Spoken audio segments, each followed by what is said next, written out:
तो hello everyone, कैसे हो आप लोग।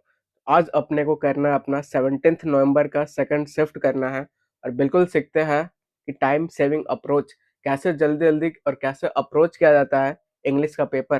ठीक है, तो आज का अपना मोटिवेशनल लाइन क्या है, तो बिल्कुल हम लोग अपना मोटिवेशन से शुरू करते हैं। तो in a war of ego the loser always wins, और ये बिल्कुल सही बात है। पहला क्वेश्चन क्या पूछ रहा है, तो एरर पूछ रहा है। और ये एरर वाला कैसे करना है, तो पहले आपको टेंस चेक करना होता है, फिर आपको सब्जेक्ट वर्ब कॉम्बिनेशन चेक करना होता है, फिर आपको कॉन्सेप्ट चेक करना होता है। तो अगर आप देखोगे तो it is imperative that he understand the severity. खत्म क्वेश्चन। ठीक है, कैसे खत्म, तो अगर मुझे आप एसएससी सीजीएल से फॉलो कर रहे हो तो ये क्वेश्चन खत्म है। कैसे, तो ये वाला मतलब कॉन्सेप्ट बहुत बार एसएससी सीजीएल में रिपीट हुआ है। कितना, अगर 46 शिफ्ट हुए तो अराउंड भाई 30 बार रिपीट हुआ है ये कॉन्सेप्ट। ठीक है, तो अगर ऐसा इम्परेटिव रहा तो ये सब नेसेसिटी शो करता है। और आगे जो सब्जेक्ट के बाद हमेशा बेस फॉर्म होना चाहिए। बेस फॉर्म बोले तो अंडरस्टैंड होना चाहिए। ऐसा क्यों, तो जब ऐसा ये सब्जेक्टिव मूड वाला कॉन्सेप्ट है और सब्जेक्टिव मूड आपको आना चाहिए। ठीक है, तो ऐसा इम्परेटिव दिख गया तो यहाँ पे अंडरस्टैंड्स ने अंडरस्टैंड होना चाहिए। ये किस जगह पे है, तो इस जगह पे है, तो बी आपका आंसर आ जाएगा। अब आप बोलोगे कि सर कैसे पता चलेगा हमें कि कैसे बेस फॉर्म लगाएंगे और क्या क्या वर्ड देखेंगे, तो बिल्कुल मैं आपको अब पूरा लिस्ट देता हूँ। ये सब अगर आपको वर्ड दिखे तो आगे आपको सब्जेक्टिव मोड लगाना है, मतलब सब्जेक्ट के साथ बेस फॉर्म लगाना है। अब ही है सिंगुलर। ठीक है, तो इधर तो अंडरस्टैंड सिंगुलर बिल्कुल सही है कॉन्सेप्ट वाइज। ठीक है, इन सब्जेक्टिव मोड में आपको बेस फॉर्म लिखना होता है। चाहे सब्जेक्ट सिंगुलर हो चाहे प्लूरल हो, बेस फॉर्म ही लगेगा। तो बेस फॉर्म क्या होता है, ये वाला जो पहले से होता है प्लूरल होता है। ठीक है, तो बी आपका आंसर आ जाएगा। अब बच्चे बोलेंगे क्या क्या सर हम लोग मार्क पता रखेंगे कि किसके साथ बेस फॉर्म आएगा, तो ये सब इम्पेरेटिव दिख गया, essential, necessary, important, vital, crucial, mandatory, it is urgent, that, ऐसे कुछ दिखा, कुछ सजेशन वाला देखा। ठीक है, सजेशन, तो ये सब आपको याद रखना है। आगे बढ़ते हैं। दूसरा क्वेश्चन क्या पूछ रहा है, तो दूसरा आपका एरर पूछ रहा है। ठीक है, तो एरर पूछ रहा है तो फिर से हम लोग टेंस चेक करो जल्दी जल्दी। द एम्प्लॉय क्या है, सिंगुलर सब्जेक्ट है, सेम से लगा, बिल्कुल सही लिया हुआ है। आगे पढ़ो। तो फास्ट लर्नर है, एंड क्या है, तो more smart, more smarter than the last one, ऐसे कुछ बोल रहा है। ठीक है, तो ये कॉन्सेप्ट अब एडजेक्टिव वाला कॉन्सेप्ट आ गया। क्या कॉन्सेप्ट आ गया, तो सीधा आप मार्क करोगे कि तो डी आपका आंसर आ जाएगा। अब जिसको नहीं पता है तो उनको मैं समझाता हूँ, फिर ये क्वेश्चन में आएंगे। ठीक है, तो समझते हैं भाई क्या है। तो हम लोग जानते हैं सर, क्या जानते हैं कि हम लोग जो वर्ड इसको कुछ भी वर्ड बोलते हैं तो वो सिलेबल के हिसाब से बोलते हैं। ठीक है, तो एक सिलेबल मतलब जिसको एक बार में प्रोनाउंस कर सके, और मतलब एक से ज्यादा सिलेबल मतलब जिसको खंड खंड में प्रोनाउंस कर सके। ठीक है, दूसरा चीज हम लोग क्या जानते हैं, जो सिंगल सिलेबल वाला होता है उसका सिंपली आपको ई आर लगा के कंपेरेटिव बनाना है, और ई एस लगा के क्या करना है, सुपरलेटिव बनाना है। ठीक है, अब बात रहा दूसरा, तो जिसको एक पॉज के साथ प्रोनाउंस करेंगे, एग्जांपल जैसे ब्यूटीफुल। ठीक है, तो ब्यूटीफुल दो बार में प्रोनाउंस किए तो ये आपका टू सिलेबल है। तो जब टू सिलेबल रहेगा तब उसको जब कंपेरेटिव करना रहेगा तो हम लोग मोर और इधर पॉजिटिव डेगुलर लिखते हैं। ठीक है, और जब उसको सुपरलेटिव बनाना रहेगा तो बस इसको करते हैं मोर, मोस्ट, इसको सुपरलेटिव कंपेरेटिव करते हैं, इसको एज इट इज रहने देते हैं। ठीक है, जैसे ऑनेस्ट दो बार में पढ़ रहे हो, तो जब कंपेरेटिव करेंगे तो मोर ऑनेस्ट हो जाएगा, और जब सुपरलेटिव करेंगे तो मोस्ट ऑनेस्ट हो जाएगा। ठीक है, क्योंकि दो सिलेबल है। लेकिन अगर इधर आप आओगे तो इधर आप देखोगे, क्या देखोगे सर, ये जो स्मार्टर है, तो स्मार्ट एक बार में पढ़ रहे हो कि दो बार में पढ़ रहे हो, वेरी गुड, एक बार में पढ़ रहे हो, तो इसमें भाई कोई भी मोर ओर वाला ये सब नहीं लगेगा। आया बात समझ, तो ये किस जगह पे, इस जगह पे, तो ये आपका आंसर आ जाएगा। तो इसी पार्ट पे एरर है, सीधा स्मार्टर लिखो। ठीक है, अब आप कॉन्सेप्ट जानते हो ऐसा क्यों हो रहा है, तो कॉन्सेप्ट जानना बहुत जरूरी है। तीसरा क्वेश्चन क्या बोल रहा है, तो करेक्ट प्रेपोजिशन से भरना है। She persisted dash all obstacles और क्रिटिसिज्म। ठीक है, तो ये जो ऑब्स्टेकल और क्रिटिसिज्म को शी परसिस्टेड, क्या, तो परसिस्टेड अगेंस्ट, की परसिस्टेड अक्रॉस, की परसिस्टेड थ्रू, की परसिस्टेड डिस्पाइट। ठीक है, तो भाई थ्रू ऑल द ऑब्स्टेकल्स हम लोग होके जाते हैं। ठीक है, तो सी आपका आंसर आ जाएगा, सी आपका आंसर आ जाएगा। अब फोर्थ क्वेश्चन क्या है, तो आपको करेक्ट फ्रेजल वर्ब से भरना है।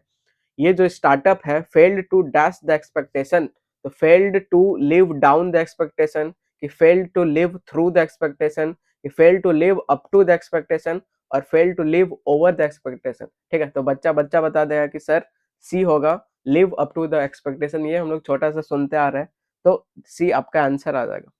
फिफ्थ क्या है, तो करेक्ट स्पेलिंग बताना है। एडवर्सिटी एक इजी सा वर्ड है, तो इधर देखोगे टी वाई दिख रहा है, एक अलग दिख रहा है, ये एलिमिनेट हो जाएगा। ठीक है, उसके बाद इधर आप देखोगे कि री में आई, ये भी एलिमिनेट हो जाएगा।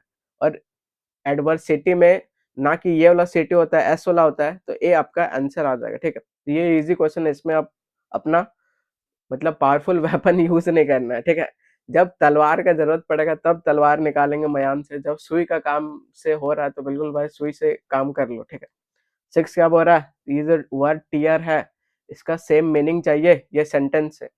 अ single tear roll down her cheek. ठीक है, तो उसका एक सिंगल टीयर रोल है, तो ये आंसू वाला टीयर है। ठीक है, सेम मीनिंग चाहिए तो आंसू वाला ढूंढो कहाँ पे। He carefully tried not to tear the delicate fabric, तो फैब्रिक को यहाँ कुछ भी टियर करने का है, चीड़ फाड़ मचाने का है, तो अपने को चाहिए आंसू वाला। The little girls tear brought her mother running. ठीक है, तो लिटिल गर्ल्स टियर, तो गर्ल का भाई टियर, ये आंसू का बात हो रहा है, आंसर हो जाएगा बी, आपका आंसर हो जाएगा। आगे बढ़ते हैं।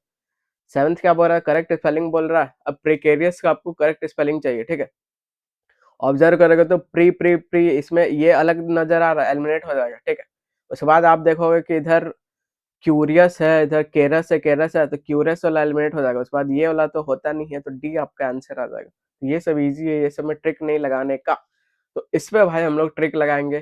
ठीक है, कैसे लगाएंगे, तो अभी तक जो करते आ रहे हैं उसको और आगे हम लोग प्रूफ करते चलेंगे कि भाई ये सही चीज है। आगे बढ़ते हैं, तो सीधा टिक मारोगे। ठीक है, most compelling ethical argument against autonomous weapon in combat, क्या हो जाएगा। अगर मैं अभी तक मुझे फॉलो करो, सीधा सी आंसर मार्क करोगे, आगे निकल जाओगे। ठीक है, ऐसा क्यों, तो एंड करके भाई डिटेल बताने का कोशिश कर रहा है। ठीक है, और एआई अभी सेट कर रहा है, तो बिल्कुल लेंदी वाला और ज्यादा इन्फॉर्मेशन वाला आपका आंसर हो रहा है, तो सीधा सी आप आंसर मार्क करोगे। नाइन्थ क्या बोल रहा है, what is the primary concern regarding integration of AI in the modern warfare. ठीक है, तो सबसे ज्यादा खतरनाक इन्फॉर्मेशन कहाँ दिया जा रहा है, तो बी में दिया जा रहा है, तो बी आपका आंसर आ जाएगा। बाकी आप देखोगे तो बाकी मतलब पूरा अलग ही दुनिया में एग्जामिनर जा रहा है, कैसे, तो AI could be hacked and used against state. ये क्या मतलब नौटंकी है भाई, इसको एलिमिनेट करो। It would be illegal under the international law, तो अंडर आर्म कॉन्फ्लिक्ट तो इलीगल हो जाएगा, ये भी बेकार है। The technology will never be able to operate in a war zone, will never be able to पूरा एक्सट्रीम वर्ड है। ठीक है, हट जाएगा, सीधा बी आंसर मार कर सकते हो, इतना टाइम पास नहीं करना है। टेंथ क्या बोल रहा है, तो मोरल कैलकुलस है, ये वो क्या वाला पार्ट है क्या, तो हिंट ढूंढो कहाँ मिल रहा है। तो मोरल मोरल से वर्ड इधर कुछ हिंट मिल रहा है क्या, तो complex inter mathematical process eliminate हो जाएगा। तो ability to make ethical decision, तो एथिकल मतलब ही होता है ये मोरल वोरल से रिलेटेड। तो अगर आप यूपीएससी का तैयारी करोगे तो एक जीएस पेपर 4 होता है एथिक्स में, उसमें आपको मोरल वैल्यू सिखाया जाता है, किस जगह पे क्या डिसीजन लोगे। ठीक है, आईएएस लोग को डिसीजन लेना होता है, और वो सिखाया जाता है मोरल वैल्यूज कैसा एक ब्यूरोक्रेट को होना चाहिए। तो इधर आपका मैच हो रहा है, बाकी देखोगे कैलकुलेशन ऑफ मिलिट्री सरप्राइज और efficiency of AI in combat. ठीक है, तो मोरल बोल तो एथिकल वोकैब आपका सही है, तो सीधा देखोगे बी हो जाएगा आंसर। तो 3 क्वेश्चन बिना पढ़े अभी तक उड़ा दिए हो। ठीक है, आगे बढ़ते हैं। What is the primary ethical concern raised by the black box nature, क्या कंसर्न रेज किया जाता है, तो ज्यादा इन्फॉर्मेशन कहाँ दिया जा रहा है, एंड करके इधर ज्यादा इन्फॉर्मेशन दिया जा रहा है, सीधा आंसर मार कर दोगे, सी आपका आंसर आ जाएगा। ठीक है, आगे बढ़ते हैं। अब जिसको विश्वास नहीं हो रहा, पैसेज इजी सा पैसेज है एआई का और रोबोट से रिलेटेड है, कि कैसे मतलब हम लोग मिलिट्री में एआई यूज करेंगे, रोबोट को यूज करेंगे, तो बिल्कुल आप पढ़ो, आपको मजा आएगा। ठीक है, 12 नंबर क्या है, तो which argument is a favour of autonomous weapon is most strongly supported.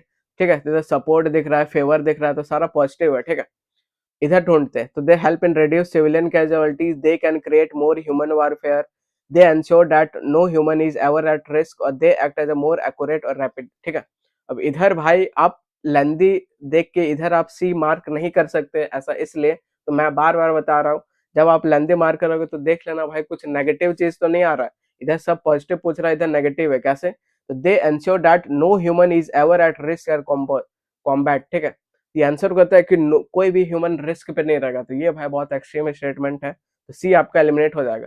अब इसको आप लोग ढूंढ लोगे। ठीक है, तो बिल्कुल रिस्क फ्री खेलना है, तो एक ढूंढना पड़ रहा है तो कोई दिक्कत नहीं, ढूंढ लो, ठीक है। इधर ऑटोनोमस वेपन का कुछ बात हो रहा है कि ये लोग कैसे फायदा पहुंचाएगा, तो पैसे से ढूंढते हैं। अब अगर आप पढ़ोगे तो बस मैं ढूंढ रहा हूँ ऑटोनोमस ऐसा वेपन, मुझे ये दिख रहा है, ठीक है। इसके आसपास मैं पढ़ूंगा, क्या पढ़ूंगा, तो सपोर्टर्स कंटेंट करता है autonomous weapon might decrease the loss of human life since they do not fear become tired or suffer emotional stress that can cause, ये कुछ बोल रहा है, they also might, तो ये यहाँ पे मिल गया, ठीक है। तो they also might be able to operate with more accuracy rapidity in unpredictable, ठीक है। तो स्पीड और एक्यूरेसी बढ़ जाता है, तो ये अपने को फेवर क्या करता है, ये अपने को जानना था, ठीक है। तो इधर they act as a more accuracy and rapidity, तो ये आपका आंसर आ जाएगा, तो डी आपका आंसर आ जाएगा, ठीक है। तो कुछ कुछ ढूंढना पड़ेगा, तो वो आपको ढूंढ लेना है। आगे बढ़ते हैं। 13th नंबर क्या बोल रहा है, तो ईडियम पूछ रहा है, तो बिलो द बेल्ट का मतलब क्या होता है, ठीक है। तो below the belt, hitting someone lightly और doing something with care, a punch in the box और अनफेयर और अनजस्ट बिहेवियर, ठीक है। तो ज्यादा इन्फॉर्मेशन कहाँ दिया जा रहा है, यहाँ दिया जा रहा है, ठीक है, अनफेयर और अनजस्ट बिहेवियर। तो सीधा आंसर मार के दो, डी आपका आंसर हो जाएगा। अब मैं आपको सिखाता हूँ कि बिलो द बेल्ट का ओरिजिन कैसे हुआ, ठीक है। ये जो बिलो द बेल्ट है, ये आपका यूज होता है स्पोर्ट ऑफ बॉक्सिंग में, तो बॉक्सिंग में यूज होता है। कैसे यूज होता है, ये बेल्ट क्या होता है भाई, बेल्ट के नीचे अगर मारना इलीगल होता है, ठीक है, आप लोग सब जानते होंगे, तो उसके नीचे आप पंच नहीं मार सकते हो। तो पंचिंग बिलो द बेल्ट अगर आप करोगे तो ये क्या दिखाता है, तो ये इलीगल दिखाता है, क्योंकि ये सीरियस इंजरी ला सकता है और अनफेयर एडवांटेज दे सकता है। सेम यही से आया आपका अनफेयर और अनजस्ट बिहेवियर, तो डी आपका आंसर आ जाएगा। तो ऐसा ओरिजिन भी साथ में पढ़ोगे तो लंबे समय के लिए इडियम याद रहेगा, ठीक है। 14th नंबर क्या है, तो इडियम पूछ रहा है स्टार क्रॉस्ड लवर्स, ये क्या हो जाएगा, ठीक है। तो सीधा मार कर दोगे, ए आपका आंसर हो जाएगा। अब हम लोग सीखते हैं कि इसका ओरिजिन कैसे हुआ। तो स्टार क्रॉस लवर क्या होता है, ये भाई आपका बात है 1597 का, विलियम शेक्सपियर का प्ले में रोमियो और जूलियट नाम का था, ठीक है। तो लवर ओवर आ गया तो भाई रोमियो और जूलियट का नाम आएगा ही आएगा, ठीक है। Lover whose relationship are doomed, to people whose relations are doomed to fail by the fate, ठीक है। अब समझते हैं।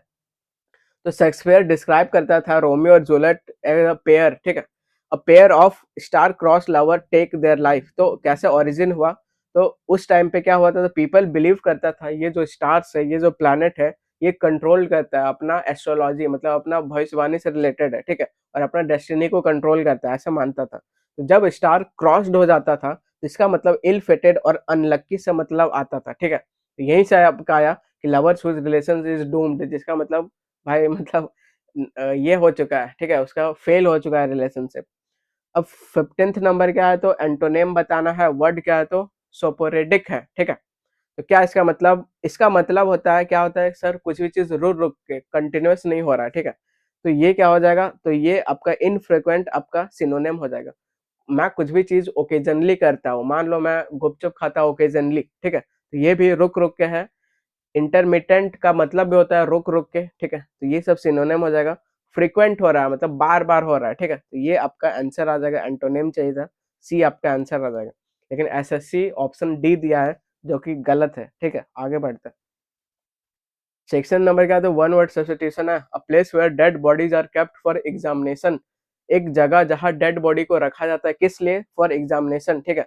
अगर गाड़ने वाड़ने का बात होता तो ये आप मार कर सकते थे, लेकिन भाई एग्जामिनेशन के लिए रखा जा रहा है, तो उसको हम लोग बी बोलेंगे। और ये जो मोर रूट वर्ड है, इसी का मतलब होता है डेड, ठीक है, बी आपका आंसर आ जाएगा। 17th नंबर क्या है, तो एंटोनेम है, और ये भाई वापस से आ रहा है, तो ये एक बार रिपीट हो चुका है, ठीक है। अब फास्टिडियस और मेटिकुलस का हम लोग मतलब जानते हैं, जो आदमी मिट्टी का कलश बनाता था वो बहुत अटेंटिव था, वो बहुत परफेक्शनिस्ट था, ठीक है। वो बहुत फास्टिडियस नहीं था, वो मतलब वाचफुल था, काफी केयरफुली करता था, अटेंटिव करता था। ये सब सिनोनिम हो जाएगा।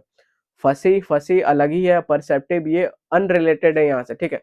तो इसका क्या हो जाएगा, तो इसका स्लोपी हो जाएगा। स्लोपी बोले तो अनटाइडी है, गंदा है, ये सब का सेंस आएगा, ठीक है। बी आपका आंसर आ जाएगा। एंटोनेम चाहिए था, तो बी आपका आंसर आ जाएगा। तो अटेंटिव और एक नहीं अटेंटिव का भी सेंस देता है स्लोपी, तो बी आपका आंसर आ जाएगा। 18th नंबर क्या, person who performs magic tricks, तो ये तो बहुत इजी है, तो सीधा टिक मारोगे, ए आपका आंसर आ जाएगा। तो इसको बहुत सारे बच्चे गलत पढ़ते हैं, इसको बच्चे मैजिशियन मैजिशियन पढ़ते हैं, लेकिन इसको सही से पढ़ा जाता है मजेशियन, ठीक है। तो ये पढ़ना है आपको। आगे बढ़ते हैं। 19th नंबर क्या बोल रहा है, एक्टिव फॉर्म में करना है। बस मुझे वर्ब फॉर्म से मतलब है, तो इज थॉट मुझे इधर वर्ब फॉर्म दिख रहा है बस, ठीक है। अब मैं अगर इज थॉट है तो ये पैसिव में है, जब इसका एक्टिव करेंगे तो बस थॉट का फर्स्ट फॉर्म क्या हो जाएगा, थिंक हो जाएगा। ढूंढो थिंक कहाँ का है, एक यहाँ पे, इसको आप होल्ड पे रखो, ठीक है। आर थॉट ये नहीं है, ये एलिमिनेट हो जाएगा। इधर थिंक है, इसको होल्ड पे रखो, और इधर थिंक्स है, तो थिंक्स है ये इधर आया है, ठीक है। तो ये जो काउंसिल है ये एज इट इज नीचे नहीं उतरेगा, बाई वाला आगे आता है, ठीक है। तो ये भी एलिमिनेट हो जाएगा। दो ऑप्शन भाई सीधा उड़ा दे रहा हूँ। अब पढ़ो कि ज्यादा अप्रोप्रिएट क्या है। Powerful lobby groups think that the city councils is influence, तो ये अभी भी पैसिव जा रहा है, ठीक है। ये एलिमिनेट हो जाएगा, सी आपका आंसर आ जाएगा। सीधा आप ऐसे मार्क करोगे, आगे निकल जाओगे। नेक्स्ट 20 नंबर क्या बोल रहा है, तो आपको इनडायरेक्ट में करना है, तो बस मैं टेंस पकड़ के रहूंगा। विल बी एक्सप्लोरिंग है तो विल वुड भी हो जाएगा चेंज, ढूंढो कहाँ पे। वुड बी एक्सप्लोरिंग ये रहा, विल बी ये एलिमिनेट हो जाएगा, वुड बी एक्सप्लोरिंग ये भी एलिमिनेट हो जाएगा, ठीक है। नहीं ये साथ रहेगा, तीसरा अभी साथ में चलेगा, ठीक है। तो ये बाकी वर ये एलिमिनेट हो जाएगा, तो बी गया, डी गया। अब ए और सी में से मोस्ट अप्रोप्रिएट क्या है, ये अपने को ढूंढना है, ठीक है। तो इधर देखोगे वी क्या है, आई और वी फर्स्ट पर्सन है। तो फर्स्ट पर्सन सर कैसे चेंज होता है, तो फर्स्ट पर्सन रिपोर्टिंग वर्ब के सब्जेक्ट के हिसाब से चेंज होता है। और ये सब्जेक्ट क्या है, तो ये आपका थर्ड पर्सन, ठीक है। थर्ड पर्सन द गाइड है, तो उसके लिए क्या आ जाएगा, दे आ जाएगा, ना कि वी का वी एज इट इज नहीं रहेगा। तो ए आपका आंसर आ जाएगा। तो कभी कभी कॉन्सेप्ट का भी जरूरत पड़ेगा, तो ए आपका आंसर आ जाएगा। नेक्स्ट आपका 21 नंबर क्वेश्चन क्या बोल रहा है, तो हाईलाइटेड पार्ट है, इसको रिप्लेस करना है, ठीक है। तो पढ़ते हैं, तो क्या है, तो except for you and me know one new Radha, ठीक है। तो एक्सेप्ट फॉर ये आपका एक प्रेपोजिशन का काम करता है, उसके बाद ऑब्जेक्ट आना चाहिए, तो यू यहाँ पे ऑब्जेक्ट आया हुआ है। उसके बाद ऑब्जेक्टिव केस मी भी आना चाहिए, तो बिल्कुल आया हुआ है। ये भाई मुझे लग रहा है या तो टाइपिंग एरर है, या तो एसएससी कुछ बनाने में एरर कर दी है, ठीक है। क्योंकि इधर ऑप्शन देखोगे तो यू एंड आई है, इधर देखोगे यू एंड मी है, यू एंड आई है। तो हम लोग जानते हैं कि एक्सेप्ट फॉर, मैं समझाता हूँ क्या है, ठीक है। तो ये कुछ एरर वाला क्वेश्चन मुझे लग रहा है। तो एक पहले होता है कि इसका प्रेपोजिशन होता है, ठीक है। प्रेपोजिशन के बाद उसका ऑब्जेक्ट आता है। ऑब्जेक्ट बनने का काम या तो नाउन करेगा या तो प्रोनाउन करेगा, इतना बात क्लियर है, ठीक है। उसके बाद हम लोग जानते हैं कि प्रेपोजिशन के बाद हमेशा ऑब्जेक्टिव केस आता है, सब्जेक्टिव केस गलत हो जाएगा, ठीक है। तो यहाँ पे ऑप्शन क्या दिया हुआ है, तो except for you and I, तो एक्सेप्ट के बाद यहाँ प्रेपोजिशन है, तो यू तो सब्जेक्टिव ऑब्जेक्टिव यू का सेम होता है, लेकिन आई का मी करना पड़ेगा, ये गलत है, ठीक है। Except for you and me ये आपका सही होना चाहिए, तो ये चल जाएगा। एक्सेप्ट यू एंड आई ये भी गलत है, क्योंकि आई सब्जेक्टिव केस नहीं होगा, इधर आई सब्जेक्टिव केस नहीं होगा। ऊपर यहाँ पे पता नहीं कुछ एरर है, यहाँ पे आई होना चाहिए मी की जगह, ठीक है। अगर आई रहता तब ये आपका सही क्वेश्चन बनता, और बी आप मार्क कर देते, तो यू और मी दोनों ऑब्जेक्टिव केस है, प्रेपोजिशन के बाद ऑब्जेक्टिव केस आता है, तो बी आपका आंसर आ जाता है, ठीक है। तो इसको मैं चेक करूंगा क्या कुछ एरर आ गया, या तो टाइपिंग में या तो एसएससी ही गलत सेट की है, देखते हैं इसको, ठीक है। 22 नंबर क्या बोल रहा है, तो आपको पैसिव वॉइस में करना है। तो क्वेश्चन क्या है, तो डिड और सॉल्व दिख रहा है, मतलब सेकंड फॉर्म दिख रहा है मुझे, ठीक है। तो सेकंड फॉर्म को जब पैसिव करेंगे तो वाज वर और थर्ड फॉर्म हो जाएगा। वेरी गुड, हो जाएगा। ढूंढो वाज वर और थर्ड फॉर्म कहाँ पे है, ठीक है। तो ये रहा वाज, और ये रहा आपका थर्ड फॉर्म, ये रहा वाज, यहाँ पे बीन सॉल्व ये गलत हो जाएगा, ठीक है। इधर हैज है, इधर डिड है, गलत हो जाएगा। तो ए आपका आंसर आ जाएगा। सीधा आप ऐसे मार्क कर सकते हो, आगे बढ़ सकते हो। आगे बढ़ते हैं। अब हम लोग 23rd नंबर क्वेश्चन क्या बोल रहा है, तो आपको डायरेक्ट में करना है, ठीक है। तो बस अपने को टेंस पकड़ के बैठना है, डायरेक्ट और इनडायरेक्ट स्पीच वाला में। तो इधर क्या बोल रहा है, तो ही वाज, ठीक है। तो वाज गोइंग पास्ट कॉन्टिन्यूस, जब इसका डायरेक्ट करेंगे तो प्रेजेंट कॉन्टिन्यूस हो जाएगा, ढूंढो कहाँ पे। तो वाज ये पास्ट कॉन्टिन्यूस है, ये एलिमिनेट हो जाएगा। ही इज गोइंग ये आपका प्रेजेंट कॉन्टिन्यूस है, होल्ड पे रखेंगे।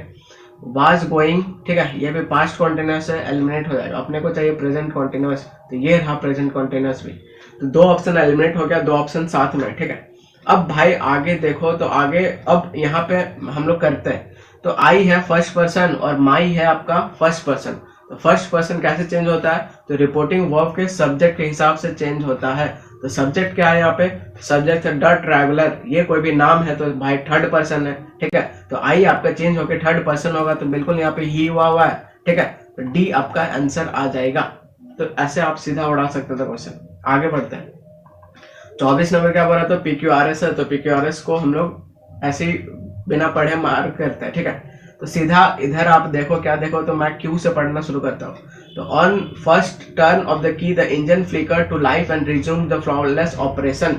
ये कुछ कंक्लूडिंग लाइन आ रहा है, कैसे, इधर एस एस एस मतलब ये कंक्लूडिंग लाइन ही है, ठीक है। तो एक ऑप्शन आपका एलिमिनेट हो जाएगा। तो ये कंक्लूडिंग लाइन तो फर्स्ट लाइन नहीं हो सकता, तो एस से जहां शुरू हो रहा है एलिमिनेट हो जाएगा, ठीक है। तो ये आपका कंक्लूजन लाइन मिल गया। अब हम लोग इंट्रोडक्टरी लाइन ढूंढते हैं। तो इधर आप आर को मैं देखता हूँ, तो आफ्टर रीअसेंबलिंग द इंजन, तो यहाँ से ऐसा भाई शुरू नहीं होता है, कुछ भी इंजन को सीधा रीअसेंबल करने लगा, ठीक है। He put it back in the vehicle, reattached all the horses। तो ये आपका अप्रोप्रिएट नहीं हो रहा है, तो ये आपका इंट्रोडक्टरी लाइन नहीं हो सकता, दो ऑप्शन चला गया। अब मैं क्यू चेक करता हूँ और पी चेक करता हूँ, मोस्ट अप्रोप्रिएट क्या है। तो Q, he tortured the bolts to the precise specification, put it in the new patch. तो ये भी मतलब इंट्रोडक्टरी नहीं है। बाकी पी देखो, तो he disassembled the old engine with care, marking each component precisely. तो इधर मुझे कीवर्ड दिख रहा है प्रिसाइजली, और इधर ही फिर से प्रिसाइज स्पेसिफिकेशन दिख रहा है। तो ये सब मतलब मैंडेटरी पेयर बना रहा है, बिल्कुल बना रहा है, ठीक है।